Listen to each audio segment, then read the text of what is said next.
Bom dia a todos, bom dia aos telespectadores e ouvintes. Bom dia, Igor. O Ministério Público está sempre à disposição da mídia, da sociedade, para poder prestar esclarecimentos, né, sobre o funcionamento da instituição e também colocar sempre à disposição em favor e à disposição da sociedade pelos canais de comunicação que nos são hoje trabalhados. Doutor, queria que o senhor falasse um pouco para a nossa audiência, um pouco da sua trajetória no Ministério Público, né? Como é que o senhor resolveu entrar no direito, quando é que o senhor entrou nas fileiras dos membros do Ministério Público, até chegar agora à eleição e depois nomeação como futuro procurador de justiça, o mais alto cargo da instituição aqui no estado de Mato Grosso. Igor, eu sou natural de Minas Gerais, né? Me formei no ano de 2003, tinha como sonho ser membro do Ministério Público brasileiro. O segundo concurso que eu prestei foi em Mato Grosso, tive êxito na aprovação ainda no ano de 2003, e em 2004 eu fui nomeado promotor de justiça.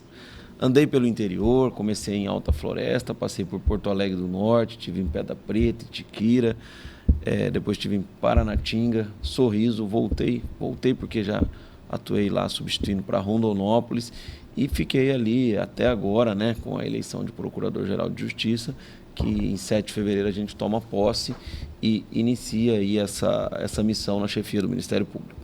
É interessante eu falar sobre essa trajetória do interior, e a minha pergunta é nesse sentido: como é que essa rotina e ter passado por diversas cidades, várias comarcas, e a Alícia tem experiência de lidar com todos os tipos de casos, já com relacionamento com poderes, como essa viagem toda por interior deu ao senhor a bagagem necessária para ter sido eleito agora procurador de justiça? Igor, eu falo que o interior ele é muito interessante, porque o Mato Grosso tem realidades díspares e, em razão disso, os problemas também são díspares para o Ministério Público em todo o estado, né? Eu iniciei em comarcas que estavam, na época, promotorias começando, como Porto Alegre do Norte, uma cidade à época que não tinha estrutura ainda, só a BR era asfaltada, e agora na campanha passei lá recentemente e houve uma evolução enorme, né? Inclusive o asfalto que está já próximo à cidade, na minha época ainda tinha 200, quase 300 quilômetros de terra. E com isso você vai pegando uma bagagem e vai conhecendo o estado de Mato Grosso. Agora na campanha eu fiz questão de visitar todas as promotorias do estado, exatamente com a ideia de ter cada vez mais próximo a realidade do estado e do colega. Porque a grande função, né, da chefia do Ministério Público administrativa é exatamente dar estrutura para o colega, para ele conseguir trabalhar e ter êxito em proteger a sociedade daquele local.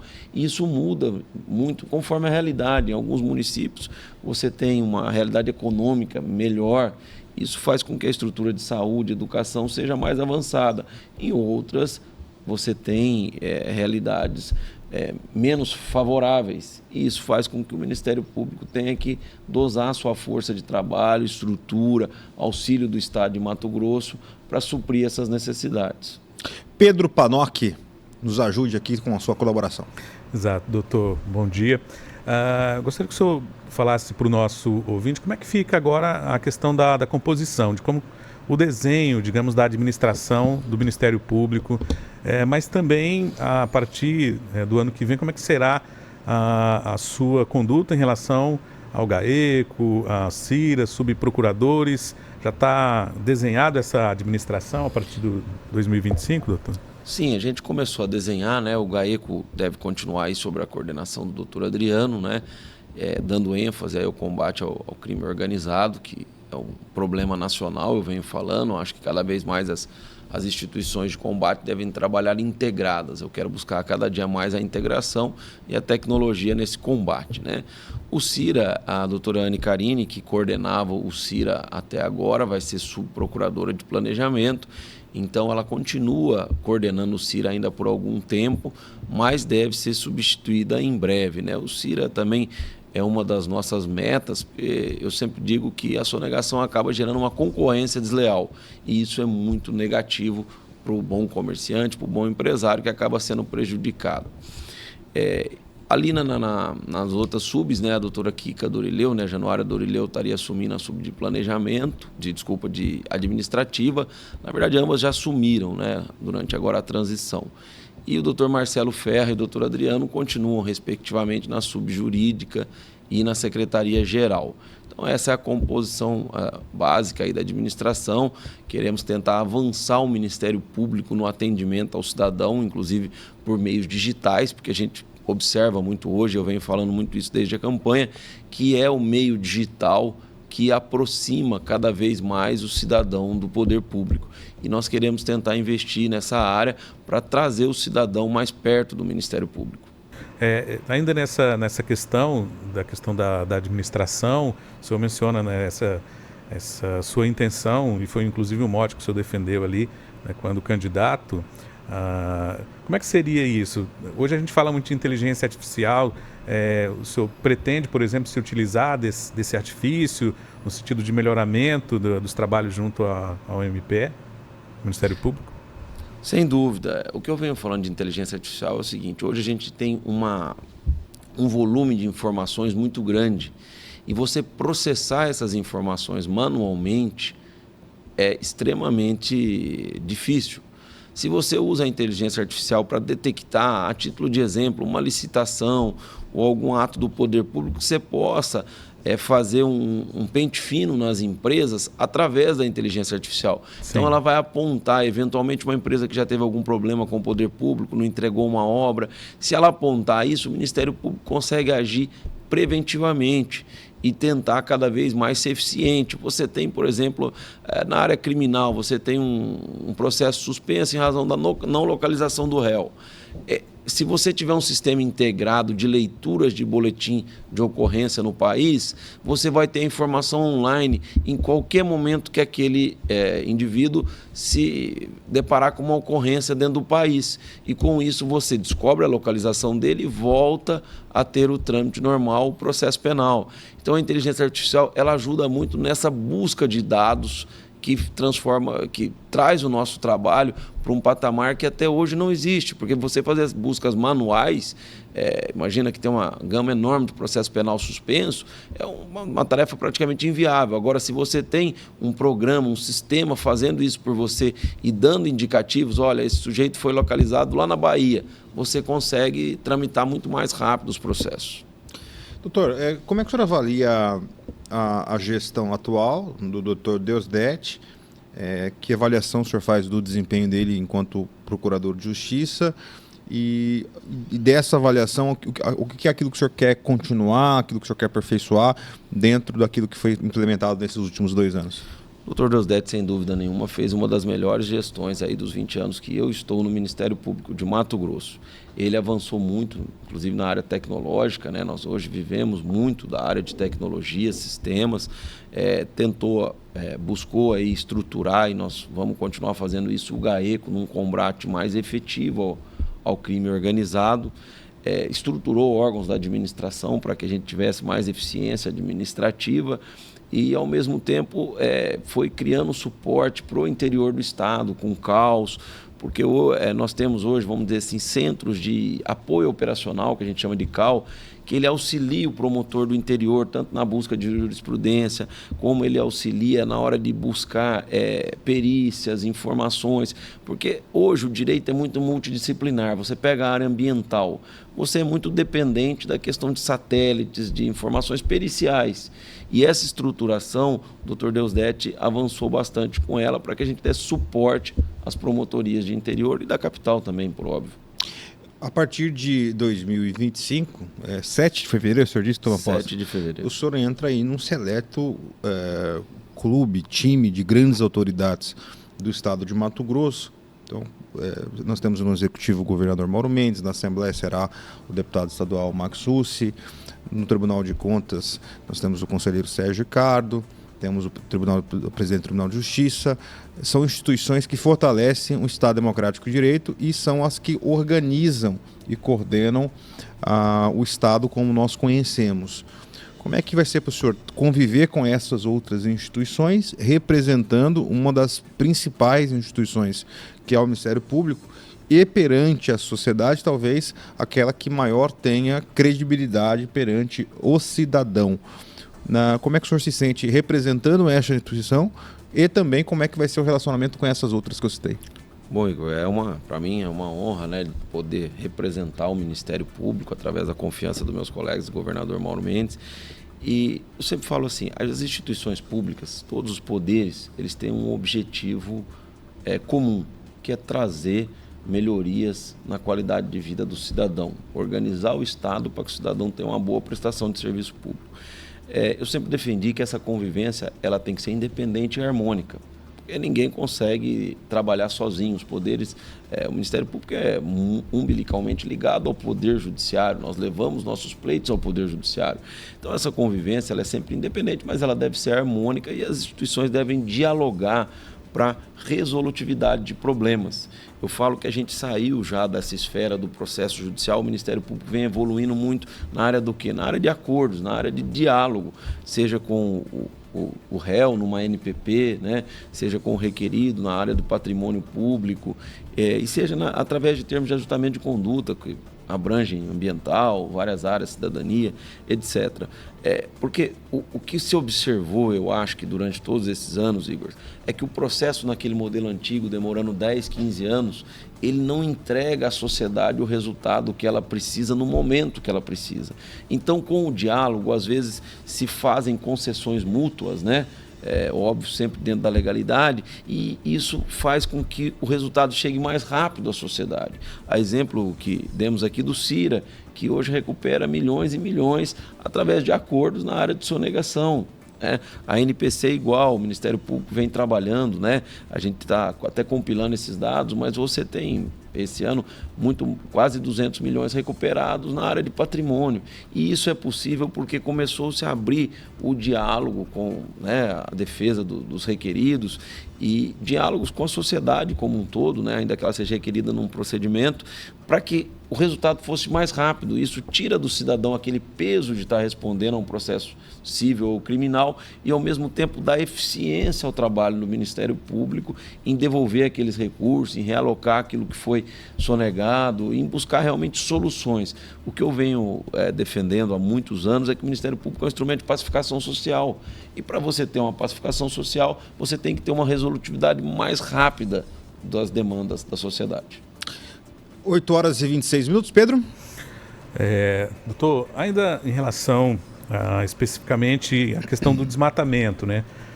Nós conversamos aqui por diversas vezes durante esse ano aqui com representantes do Ministério Público. A gente sabe do trabalho, né, do empenho que tem nesse sentido de combate ao desmatamento. Gostaria de saber se o senhor vai dar continuidade a esse trabalho, como é que pretende também tratar desse assunto que é tão ímpar e importante para o estado de Mato Grosso.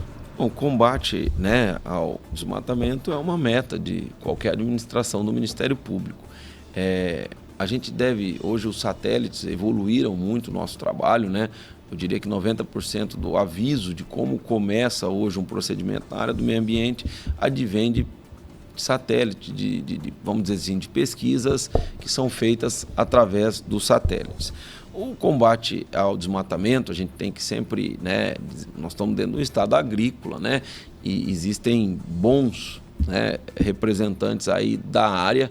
Você tem sempre a questão da área permitida, não permitida, mas qual é a ideia do Ministério Público? É exatamente que você consiga separar aquilo que é possível daquilo que não é possível e que aplique sanções diferentes, né, em quem trabalha fora da lei e, ao mesmo tempo, proteja quem trabalha dentro da lei. Que é o que eu estou falando, a mesma coisa que acontece, na minha visão, na sonegação, acontece no meio ambiente. Você tem que sempre divergir quem quer trabalhar dentro e fora da lei para que você não gere uma concorrência desleal, porque o agricultor que faz a forma correta, que tira suas autorizações, que faz tudo dentro da lei, ele tem um custo para isso, né? Coisa que não é absorvida por quem faz fora da lei. E é exatamente aí que a gente tem que equacionar e sempre dialogando com as instituições, trazendo, né, as instituições de classe aí do agronegócio para perto, para mostrar o seguinte: olha, o Ministério Público está aqui para auxiliar quem quer agir dentro dos limites da legalidade. No caso de quem fica não quer agir dentro da legalidade, doutor. Aí o Ministério Público vai ser o Ministério Público tradicional, né? Que vai exigir e vai fazer aquilo que é o seu dever constitucional também. Não tenha dúvida. Quando está fora da legalidade, você tem que ter uma sanção grave, exemplar, até mesmo, né? para que você evite que aquela conduta se repita. Eu sempre falei que a maior função da pena é o exemplo à sociedade. Claro. Então, quando você tem uma sanção para um comportamento desviado da legalidade, você abre para o cidadão, você mostra ao cidadão o seguinte: olha, essa não é a forma correta de agir. E isso, vou dizer que é talvez o principal móvel do direito. São 8 horas e 29 minutos, minuto final aqui antes do nosso repórter CBN. Daqui a pouco, no próximo bloco, nós vamos conversar ainda com o Dr. Rodrigo sobre combate a organizações criminosas, crime organizado, fazer aí um levantamento daquilo que ele pensa com relação a esses temas. Você também pode participar conosco através do nosso WhatsApp, que é o 65998035580. A sua participação é importante, continua valendo, e você pode tanto escrever a sua mensagem no WhatsApp, quanto também enviar a sua participação por mensagem de áudio. Repórter CBN, Pedro, na sequência a gente volta aqui conversando com o Dr. Rodrigo. Exato. Antes, só uma informação aqui, atendendo aqui o nosso ouvinte, ele pergunta o seguinte: o que está acontecendo ali na Avenida Beira Rio? Já falamos mais cedo, uma situação de sinistro, ele está ali por volta da Universidade de Cuiabá, um pouco mais à frente ali, próximo ao complexo poliesportivo Manuel Soares, mais cedo, uma situação de sinistro, por isso esse trânsito mais intenso. O pessoal está trabalhando no sentido de encontrar ali uma solução. Tem 2 veículos, pelo menos, envolvidos nessa situação, mas o pessoal já trabalha no sentido de melhorar essa fluência no trânsito ali. E ainda tem trânsito intenso na Fernando Corrêa da Costa, a partir da Avenida Miguel Sutil, ali o viaduto, sentido região central, também a Coronel Escolástico, e ainda trânsito intenso na Miguel Sutil, no chamado Mergulho da Trincheira Jurumirim. Daqui a pouco a gente volta com mais informação. Jornal da CBN. 8 horas e 35 minutos, de volta aqui com o Jornal da CBN, nesta manhã de segunda-feira, sempre agradecendo a sua audiência, você que sempre nos acompanha, que sempre nos ouve. Você pode interagir conosco através das nossas redes sociais. Agradecer sempre você que nos contribui também com informações com relação ao trânsito. Muitas mensagens nesse sentido, pessoas querendo saber as rotas alternativas com relação às obras que estão acontecendo aqui em Cuiabá. E você também pode participar conosco desta entrevista que nós estamos tendo neste momento com o Dr. Rodrigo Fonseca, que será Procurador de Justiça do Ministério Público de Mato Grosso a partir de fevereiro do ano que vem. Eu vi uma matéria no jornal A Gazeta, Dr. Rodrigo, com relação à regulamentação de penduricalhos. A matéria diz que o senhor, como escolhido agora como Procurador de Justiça, né, tem falado sobre essa questão da proposta do governo federal de regulamentar os chamados penduricalhos no funcionalismo público, né? O senhor disse que o Ministério Público é favorável a essa regulamentação para aumentar a transparência com a sociedade. Entretanto, disse que tem uma necessidade aí de um equilíbrio na formulação dessas regras. Qual que é a opinião do senhor com relação a esse tema? Como é que o senhor pretende contribuir na condição de Procurador de Justiça para esse debate? Igor, eu até estive em Brasília semana passada, exatamente, né, entre outros assuntos, discutindo esse tema. A regulamentação ela é necessária, não há nenhuma resistência institucional, seja do Ministério Público, seja do Poder Judiciário. Agora, o que eu venho falando é que tem que haver um equilíbrio nessa regulamentação. Por quê?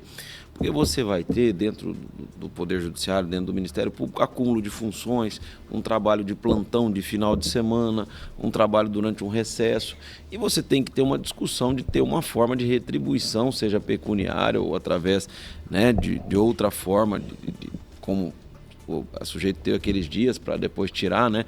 Mas você vai ter que ter uma forma de regulamentação desses direitos, né?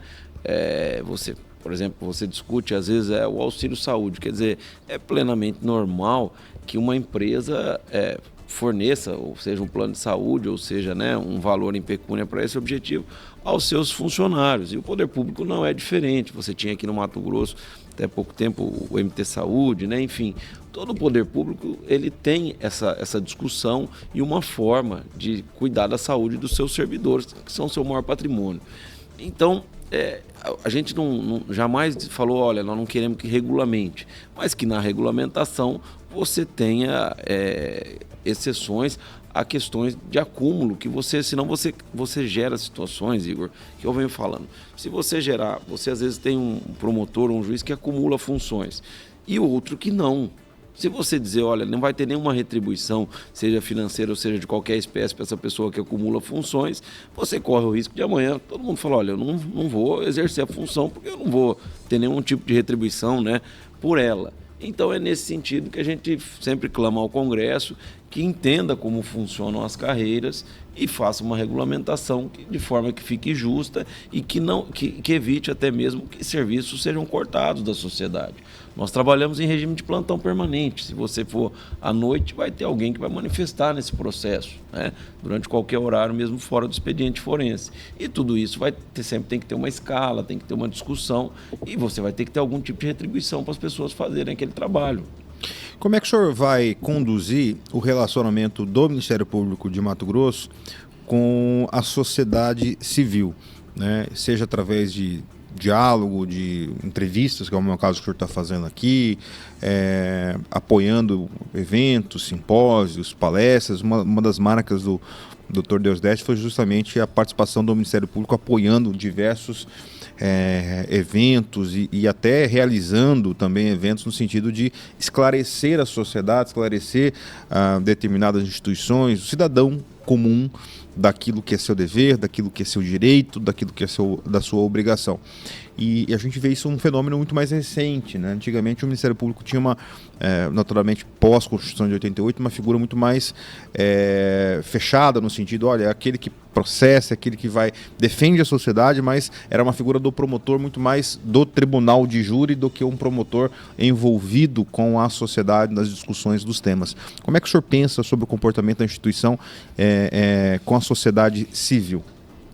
Eu acho que o Ministério Público tem que estar cada vez mais próximo da sociedade, Igor. Então, eu acho que uma das questões que eu venho já discutindo lá, vou sentar com o nosso TI, é criar dentro do nosso site, talvez até desenvolver um aplicativo de celular para que o cidadão consiga, da sua casa, ter uma comunicação mais rápida com o Ministério Público, seja para agendar um atendimento ou seja para levar objetivamente aquela reclamação até o promotor. Eu acho que cada vez mais nós temos um mundo onde a informação ela é rápida, ela é digital. Você vai, eu preciso marcar um horário, você tem que ligar ou tem que se deslocar para isso. Não, você vai ter que ter um aplicativo de celular ou dentro do site do Ministério Público que você faça essa comunicação rápida. Você tem lá a agenda do promotor, os horários que ele pode te atender, seja online, seja pessoalmente, da forma que a pessoa, né, mais desejar, porque eu falo assim, o atendimento muitas vezes ele não é... O presencial ele tem um ônus maior ao cidadão, seja para deixar o trabalho dele, seja para se deslocar. E às vezes ele consegue levar aquela reclamação online, ou via aplicativo de celular, ou via um sistema como o Teams hoje. Ou ele agenda o atendimento e vai lá pessoalmente. Mas ele tem essa facilidade em da sua casa conseguir agendar aquele atendimento. Então eu acho que esse é o primeiro ponto. E a gente quer também criar cada vez mais campanhas, né?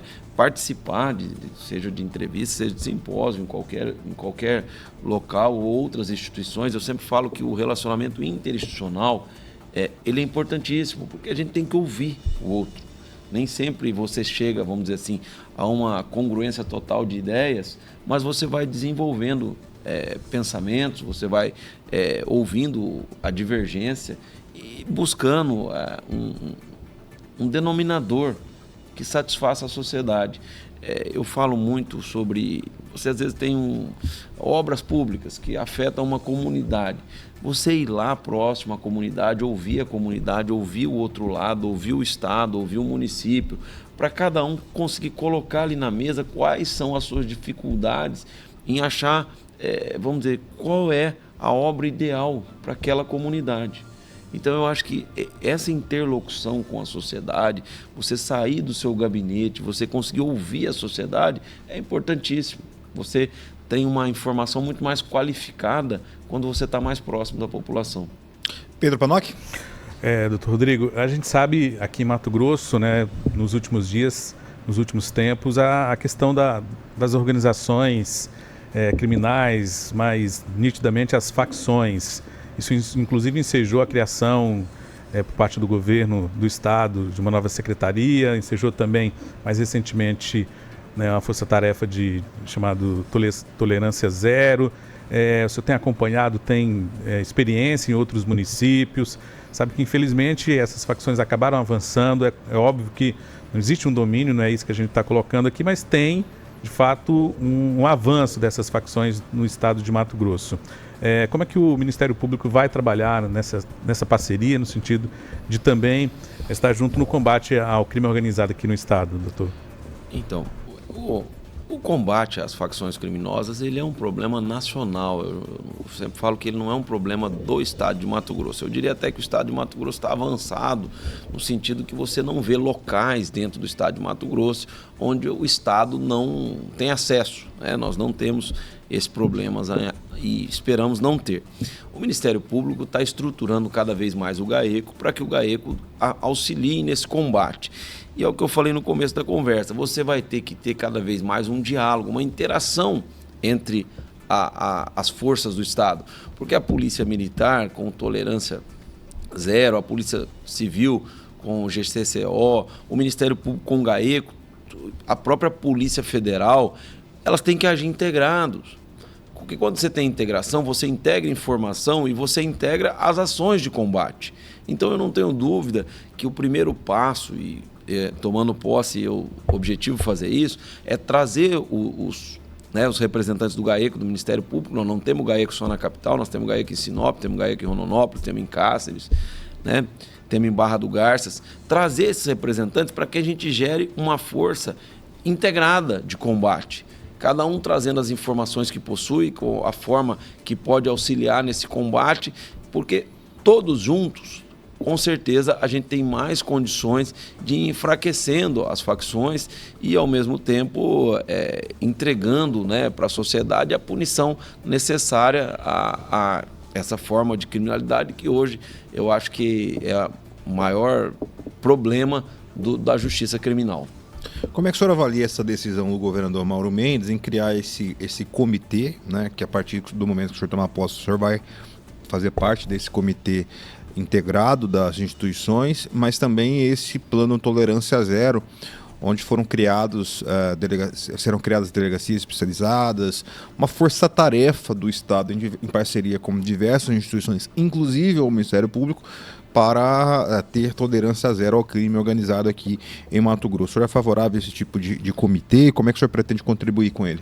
Eu sou extremamente favorável. Eu acho que o governador Mauro Mendes está demonstrando a sua preocupação com o avanço e buscando, né, integrar as instituições exatamente para dar esse combate. E não existe outra forma.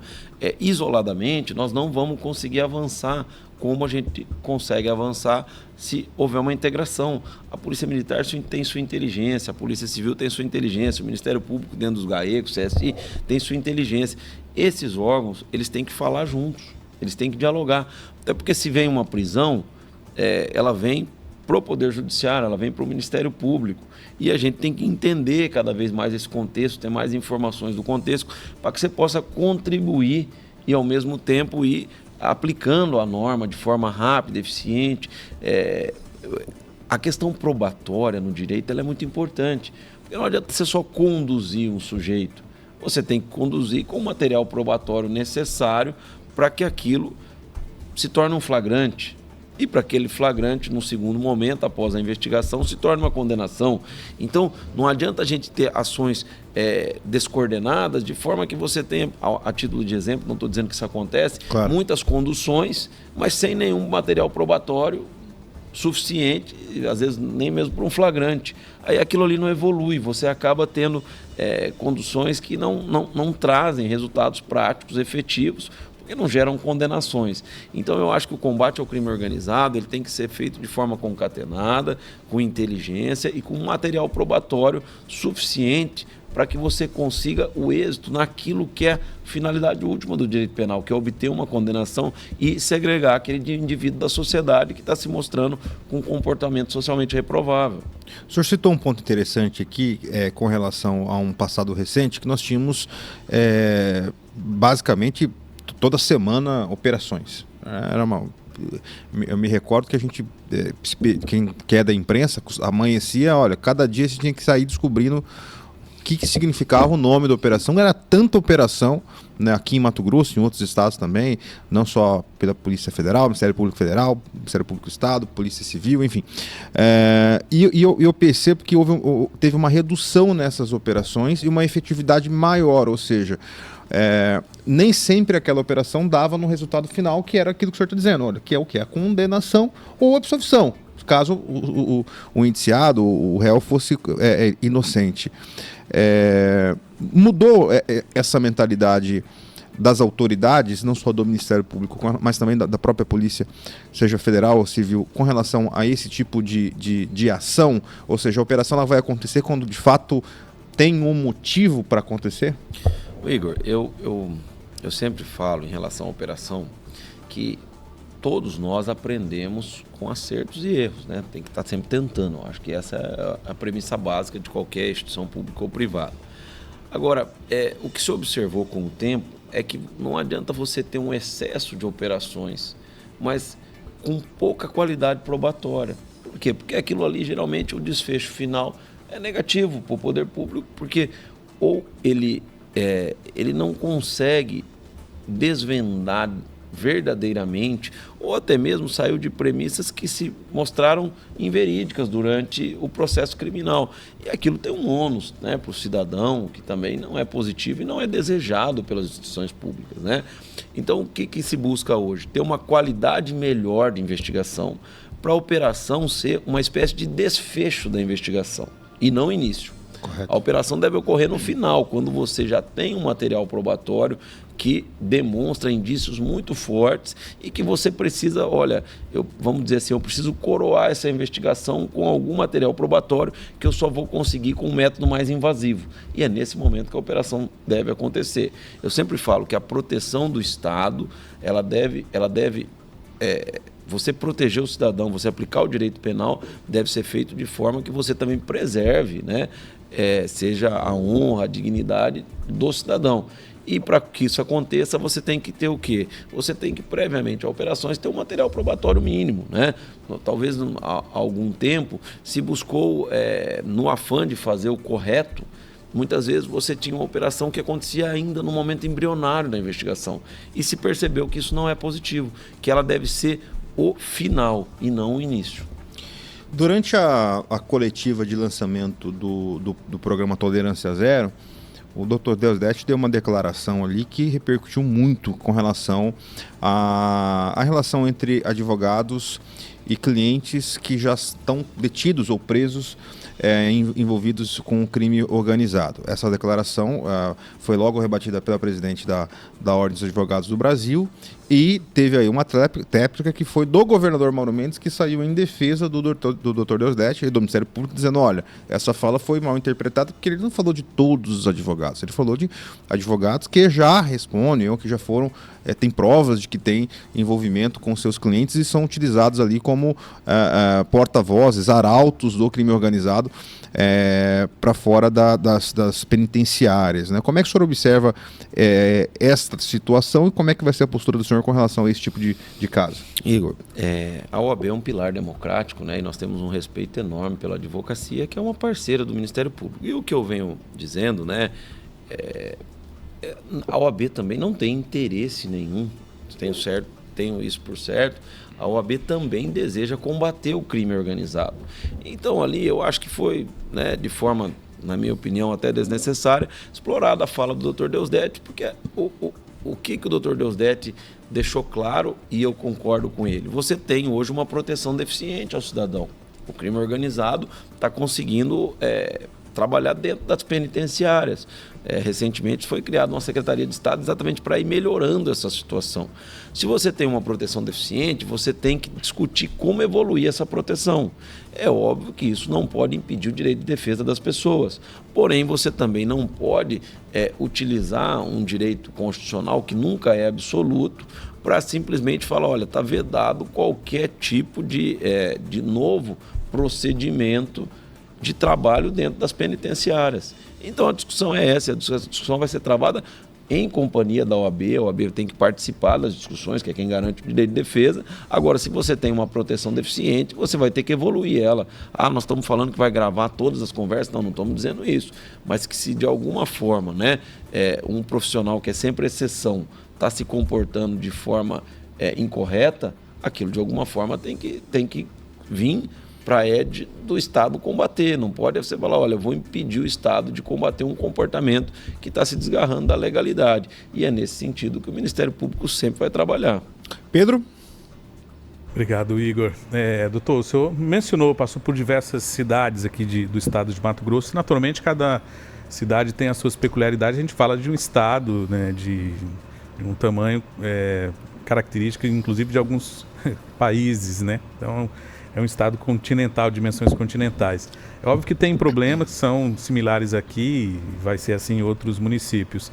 Como é que será a sua comunicação nesse sentido de olhar um determinado problema, especificamente numa determinada região? O senhor pensa também nesse sentido dessa comunicação para objetivar resolver uma situação que aflige uma determinada parte do estado e outra não? Como é que será essa comunicação com os representantes lá do Ministério Público?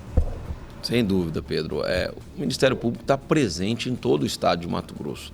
O Ministério Público, ele está em Colniza, ele está em Porto Alegre do Norte, ele está em Vila Rica, ele está em São Félix, como ele está em Cuiabá, em Rondonópolis, em Sorriso, Sinop, nas cidades maiores. Então, assim, o Ministério Público ele tem um fluxo de informações rápido, porque como você tem promotores em todos os locais, e eu sempre falo que os verdadeiros braços do Ministério Público são os promotores e não o procurador-geral. O procurador-geral, parafraseando até o Dr. Deusdete, ele acaba sendo um maestro, mas quem toca os instrumentos são nossos colegas aí. E eles estão em todos os estados e eles trazem todos os dias ao procurador-geral pleitos, realidades locais.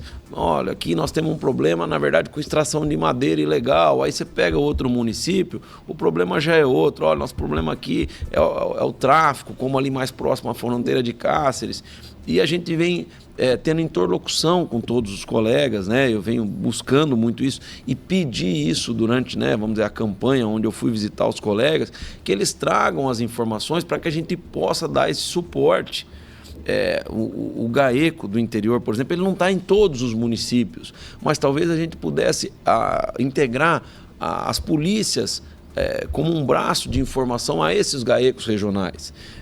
Eu venho insistindo muito, Pedro, que nós temos que trabalhar no poder público assim, nós somos todos, vamos dizer, uma grande corporação que tem um objetivo comum. E a gente tem que se desgarrar de pequenas vaidades e estar sempre integrado nesse combate. Sem a Polícia Militar, sem a Polícia Civil, o Ministério Público não ia prender ninguém. O Ministério Público não exerce essa função de estar nas ruas. Mas, sem nós, eles também não conseguiriam o resultado final do trabalho deles. Então, tem que todo mundo se abraçar e falar, olha, o nosso objetivo não é discutir interesses corporativos, mas o resultado para a sociedade que a gente apresenta no combate ao crime. E na seara civil, no combate às demais formas de ilegalidades, ou até mesmo auxílio ao poder público. Eu falo, em pequenos municípios, Pedro, o poder público tem uma estrutura enxuta, muitas vezes não tem orçamento, é diferente de uma grande cidade, onde você pode contratar profissionais de ponta. Quando você vai para um município como Araguainha, como pequenos municípios e até Aripuanã, municípios menores, você tem uma deficiência de mão de obra. E o Ministério Público está ali para quê? Para auxiliar o poder público como todo, legislativo, executivo, para que você consiga agir dentro dos parâmetros da lei. E nisso o Tribunal de Contas também é muito importante nesse auxílio, para que você consiga que o município se profissionalize, porque ele tem poucos recursos para fazer essa profissionalização.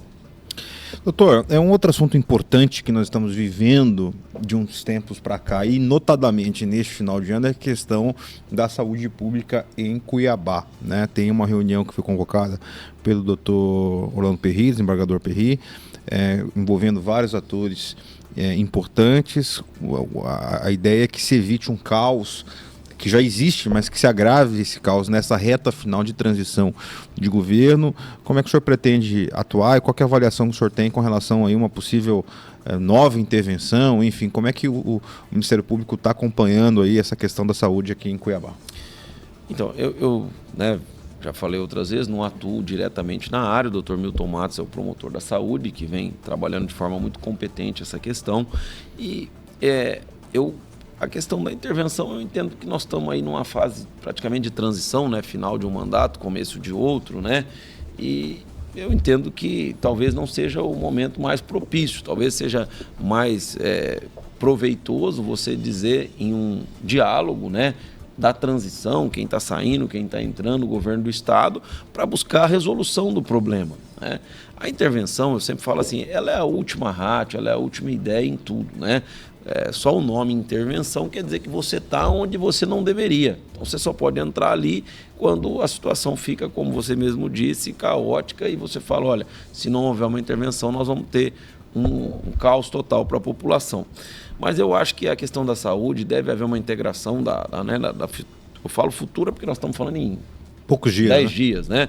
Então, assim, eu acho que tem que ter uma integração entre a futura gestão, o governo do Estado, a promotoria de saúde, o Tribunal de Contas, e a gente enxergar onde estão os problemas e buscar uma resolução. Porque, o Igor, eu insisto muito nisso, o que a sociedade quer não é intervenção, não é briga, não é nada disso. A sociedade quer que o problema da saúde seja resolvido.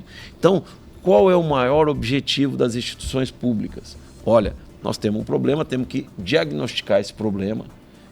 Nós temos um problema de falta de recursos. Por que falta recurso? Da onde nós podemos realocar esse recurso? Nós temos que aumentar a integração, né? Eu sempre falo que a saúde pública, eu já trabalhei na promotoria de saúde na época em Sorriso, eu sempre falava, a interlocução positiva entre ali o Estado, o município, o consórcio de saúde, os municípios que estão em volta, ela é essencial. Todos têm ali um objetivo comum, da saúde à sua população. Aí você tem as problemáticas que são, como disse o Pedro, localizadas. Às vezes na região do norte é uma realidade, porque você sempre tem um município polo que absorve a demanda de alta complexidade dos municípios do entorno, com o auxílio do governo do Estado. Então, é essa integração que deve sempre ocorrer para que a sociedade tenha uma boa prestação de serviço. Nós vamos rapidamente ao nosso repórter CBN e aí a gente volta para se despedir com tranquilidade daqui a pouco, depois do nosso intervalo. Direto. Do ex-governador Mauro. E 5 minutos, estamos de volta aqui com o Jornal da CBN, conversando aqui com o próximo procurador de Justiça do Estado de Mato Grosso, o Dr. Rodrigo Fonseca, assume a partir do dia 7 de fevereiro de 2025. Nós estamos aqui antecipando durante esse bate-papo com ele as estratégias, a maneira de atuação, a forma que o doutor pensa com relação a mais diversos assuntos. Aliás, a gente agradece de antemão essa possibilidade de conversar com o doutor Rodrigo de maneira antecipada com relação aos seus pensamentos. A gente falava no bloco anterior, já caminhando aqui para a reta final, com relação à saúde em Cuiabá. Um outro assunto importante, doutor, para a gente finalizar, é combate à corrupção. Nós tínhamos num tempo atrás, aqui no início dos anos 2000, um festival de operações, um festival de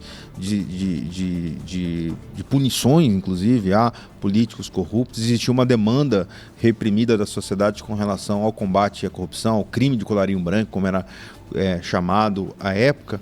E nós vimos que isso, de alguma maneira, inibiu e criou diversas legislações. A gente pode falar de lei da ficha limpa, lá atrás a lei de responsabilidade fiscal, e que mostra um amadurecimento do setor público com relação àquilo que o ordenador de despesa, aquilo que o político, notadamente, pode fazer.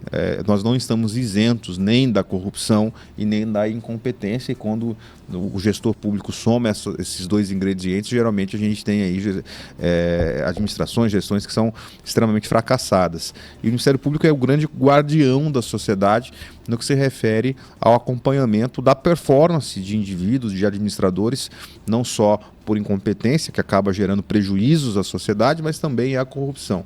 Mesmo tendo diminuído, mesmo tendo já visto aí no passado tudo isso que eu mencionei, como é que o Ministério Público, na sua gestão, vai acompanhar também possíveis casos envolvendo corrupção de administradores públicos? Igor, o combate à corrupção é como um compliance. Ele tem que existir de forma perene. Ele sempre, porque você sempre vai ter problemas localizados de corrupção. Eu acho que o Ministério Público ele evoluiu muito. Que hoje as fontes abertas de pesquisas ajudam. Eu tinha falado no começo e repito aqui, eu acho que a inteligência artificial pode auxiliar muito o Ministério Público no combate preventivo, naquele momento mais importante, que é não deixar acontecer. Por quê? Porque você acompanhar todas as licitações de um estado, de um município, por óbvio, é inviável com pessoas. Agora, com a inteligência artificial, você pode criar premissas. Você cria premissas. Empresas que já tiveram problema, empresas que sócios tiveram algum problema, e você vai criando premissas para que toda a licitação em que aquelas premissas não sejam respeitadas, haja um aviso ao promotor responsável pela área para que ele acompanhe aquilo com mais atenção, vamos dizer assim, olha, acompanha essa licitação, que aqui a gente detectou essas 3 irregularidades, vamos dizer assim, que são premissas da nossa pesquisa prévia. Eu acho que esse é um caminho. Outro caminho é o combate. E o que eu venho falando é o seguinte, depois da ANPC, que é um acordo de não persecução civil, eu acho que o combate à corrupção ele avançou muito, às vezes sem a sociedade perceber. Se você fizer um apanhado da recuperação efetiva de dinheiro público, ela vem aumentando vertiginosamente. Por quê? Porque antigamente você tinha uma ação, mas muitas vezes até chegar na condenação, já não tinha mais patrimônio para você buscar aquele ressarcimento. Com os acordos, como esse combate ficou mais rápido e como você tem assim o receio do cidadão em enfrentar o processo ali na frente, ou já está enfrentando, você acabou conseguindo uma recuperação mais efetiva de dinheiro público. Eu digo que antigamente, eu há 20 anos dentro do Ministério Público, a gente tinha um número de ações grande, mas um número de condenações e ressarcimento efetivos baixo, em razão do trâmite natural do processo, que é demorado. Esses processos, eles são... tem vários requeridos, nunca é uma pessoa ou 2, é 5, é 10, é 15, são empresas, até você citar todo mundo. Então, assim, o próprio trâmite processual é lento, em razão da realidade daquela espécie de ilegalidade. E com os acordos você teve um avanço. Agora é evidente que não dá para fazer acordo em tudo. Então mas quando você consegue enxugar um pouco daquele número através de acordos, aquele que vai para a persecução no judiciário, ele anda mais rápido.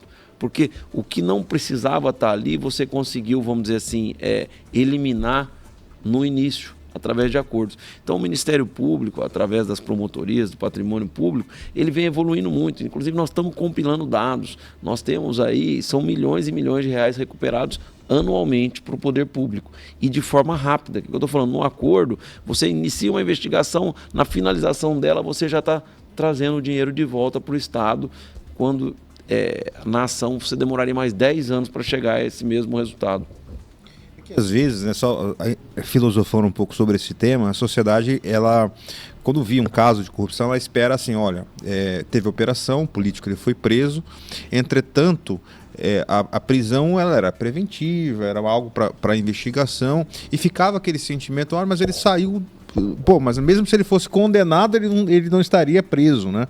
Às vezes também falta um pouco do cidadão, da sociedade, buscar entender a dosimetria da pena, entender como é que funciona, porque às vezes ele foi preso para uma investigação, entretanto, mesmo se ele for condenado, ele não vai ser preso. Às vezes isso acontece. Um outro aspecto importante com relação a este assunto, doutor, e mais recente, foi um método bastante utilizado, eu queria saber a sua opinião, com relação ao Instituto da Colaboração Premiada. Além deste instituto, outras leis que são mais recentes, que auxiliam ao combate à corrupção. Como é que o senhor avalia a evolução das leis, levando em conta que a maioria delas é bastante recente no que se refere à aplicação das penas a políticos corruptos? Igor, você falava da prisão, eu falo assim, a prisão é necessária, só que ela não resolve a questão, porque ela não traz o recurso de volta à sociedade e, ao mesmo tempo, quando você tem um crime financeiro, vamos chamar assim, o móvel daquele que infringiu a norma é exatamente financeiro. Então, se você não buscar o ressarcimento, a prisão por alguns dias ela não tem um resultado prático para a sociedade, né? Então, eu entendo que a legislação ela foi avançando, porque a legislação, eu sempre falo isso, como o direito é uma ciência social, a legislação está sempre um passo atrás. A sociedade desenvolve primeiro e depois desenvolve o direito. Foi assim com o divórcio, não existia divórcio. Quando vê, olha, as pessoas se separam depois que se casam, você tem que criar um instituto para isso. Foi assim com o crime organizado, foi assim com a lavagem de dinheiro. E foi assim com a delação premiada. A delação premiada é um início de prova, óbvio, sozinha ela não pode levar a condenações, o que está expresso em norma, mas ela é um início de prova importante, porque ninguém melhor para dizer o que aconteceu do que quem participou. Claro. Então, assim, a delação premiada, né, ela é um instituto essencial na criminalidade, seja na criminalidade mais organizada, seja no combate à corrupção. Então, assim, é um instituto que vai continuar sendo muito utilizado, né? O combate à corrupção é feito na seara civil e criminal, porque você tem promotorias especializadas, né, em crimes ligados ao poder público e tem promotorias do patrimônio que agem na órbita civil, que também tem que ser integradas. Eu insisto muito, o poder público não é uma ilha. Você tem que ter uma integração das forças de combate à corrupção. CGU, Controladoria do Estado, Controladoria dos Municípios, Tribunal de Contas. O objetivo de todos é comum.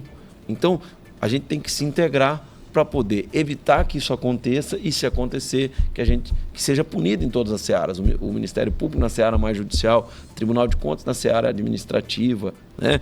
E o próprio Poder Público também na seara administrativa, exonerando aquele servidor que, de alguma forma, né, se desgarrou da conduta que era dele desejada. Perfeito, são 9 horas e 13 minutos. Pedro, mais alguma pergunta da sua parte?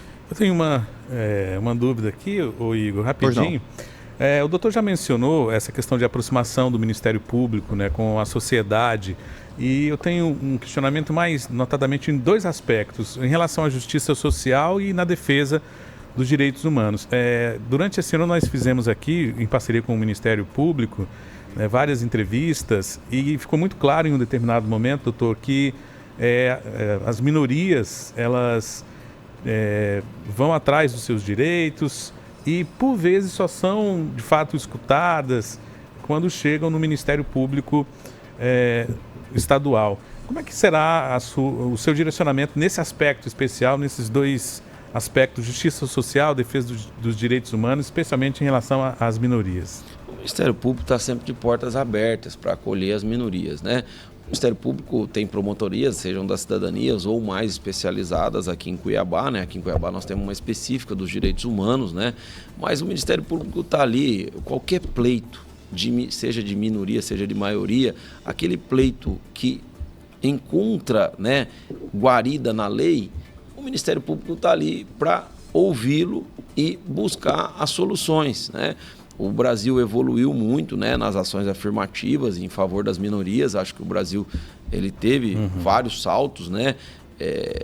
Não vou dizer nem que seria uma minoria, mas acho que o combate à violência doméstica também, né, deu um salto de qualidade nos últimos anos. Você tinha um crime que ficava às ocultas, vamos dizer assim. E outra questão que o Ministério Público vem trabalhando, nós temos um projeto muito interessante da doutora Ana Carolina em Nova Mutum, é a exploração sexual da infância e juventude, que são aspectos, assim, são crimes, né? Ontem eu ainda assisti um programa noturno e mostrando, né, no Nepal a questão de abusos de crianças e adolescentes.